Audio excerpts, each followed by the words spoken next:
What's up? Good morning, fam. Kevin Mohler here. Happy Tuesday. Hope you're doing great. Today, I want to talk to you about digital dopamine distraction.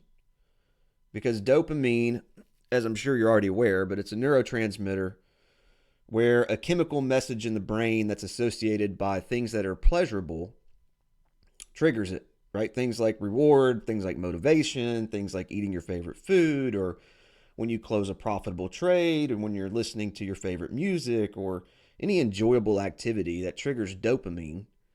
And the challenge is when dopamine is released, you have a desire for more of it.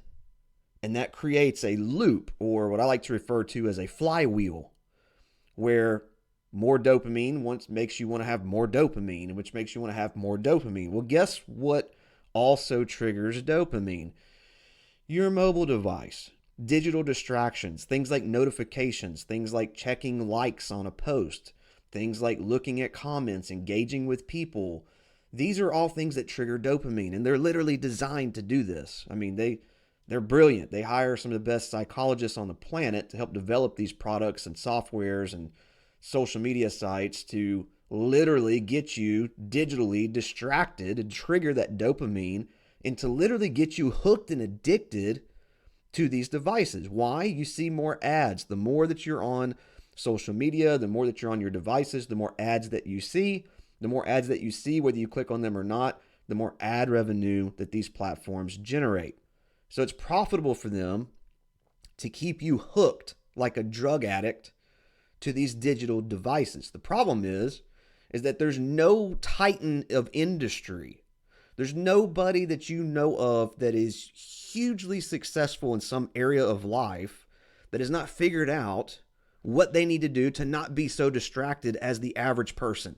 Then as a trader, as an investor, as a human being building a business or whatever it is that you're doing, if you want to grow your life, you've got to figure out ways to limit the digital distraction and to limit this dopamine pump that these platforms are trying to pump into our veins and literally get us hooked. That's how they're designed, and there's a way out of it, and you have to be conscious of it. So most people have this flywheel of distraction, scrolling through social media instead of taking control of their lives. So, let me give you a few examples of some titans. I mentioned that some world-class people that have figured out ways to really, really, really focus. Well, the first one, comes to mind is Steve Jobs with Apple, the creator of the iPhone, right? The creator of the device that's distracted so many people, it's unreal.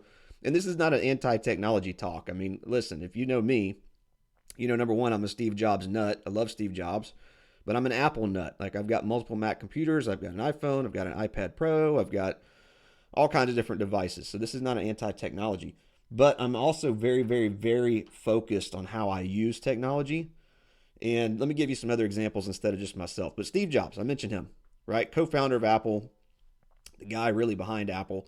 He is famous for doing walking meetings. Now, what is a walking meeting? A walking meeting is literally a meeting with other individuals or another person to discuss mostly business matters, and they would walk instead of meet in an office. Why?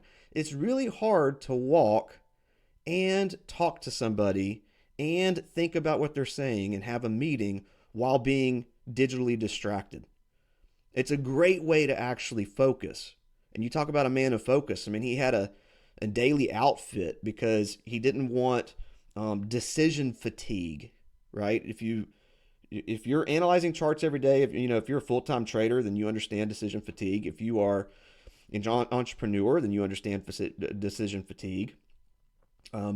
If you don't, you may understand physical fatigue. Like, my background many years ago was construction worker. That's what I did for work. It wasn't very mentally taxing to do construction work, so I wasn't thinking a lot during the day, but I was physically working a lot. So I'd come home physically exhausted, but mentally I was fine. Well, now I get mentally exhausted way before I expend my physical energy. I use so much brain power every day with the different companies I own and the different things that I do that really zaps me.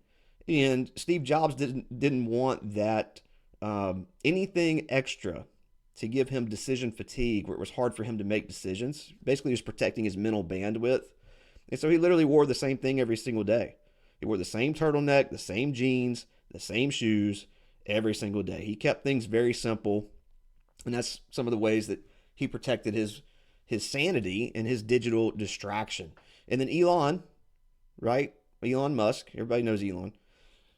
Elon's meticulous at time blocking. I mean, it looks like he posts on X or Twitter, whatever you want to call it, all the time, and that's because I believe that he does. But he literally builds his calendar into 5-minute segments. So you talk about a time blocking fanatic. He's very meticulous on what he does. He does work intensely. Most people that work around him say that he works 80 to 100 hours a week, which is insane. I'm definitely not advocating for that. But he has intense focus, is my point, is that you can't just get in touch with him 24 hours a day, 7 days a week. He's able to prioritize the most important tasks.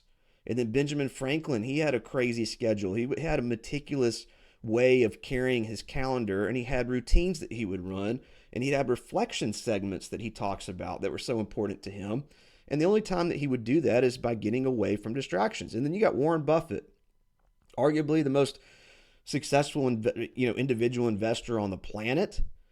And he has a routine where he has quiet time every single day away from distractions. He spends over 80% of his day reading. And people that work with him will tell you that you unless it's an emergency, you can't get in touch with them when he has time blocked out. The point of this, and I could keep going on. I mean, the last one I'll tell you about is Bill Gates. I have to mention this because he's known for think weeks, where he literally would take an entire week away from distractions just to think. Let me end real quick with just a couple examples that I want to give you. I really want you to think about this. Some of your best ideas, and you correct me if I'm wrong, put it in the comments if you think I'm wrong. Some of your best ideas come from when you're in the shower. Do they not? Why is that? Why do we get great ideas while we're in the shower? Well, it's very simple. When you take a shower, you have a routine that you go through to cleanse your body. It may be different than the next person's routine, but you have a routine. So when you take a shower, you pretty much go into autopilot. Your subconscious brain takes over. You run the program of what you do in order that you do it to cleanse your body. You don't have to think. And you have no digital distractions at all.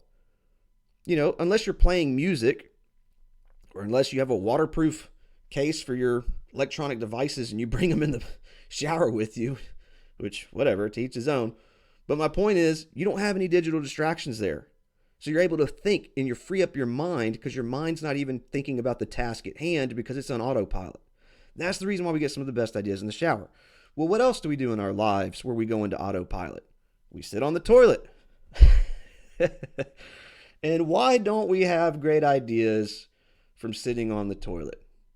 Because we bring a digital, distracting, dopamine-producing device called a phone. That's the reason why we don't get good ideas sitting on the toilet, but we do get good ideas in the shower.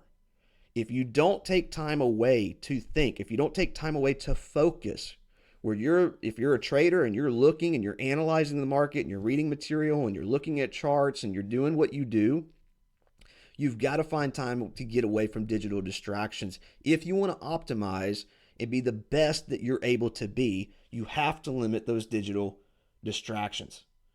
So, do you control your devices or do your devices control you? Most people, their devices control them. Hey, do you have a phone? Or does your phone have you?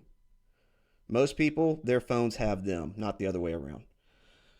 So that's my talk for today, is eliminate your distractions, put a plan in place. That doesn't mean don't have social media profiles. It doesn't mean don't, communicate with friends or family. It just means find some time to actually focus and to become better at what you do by focusing on one thing.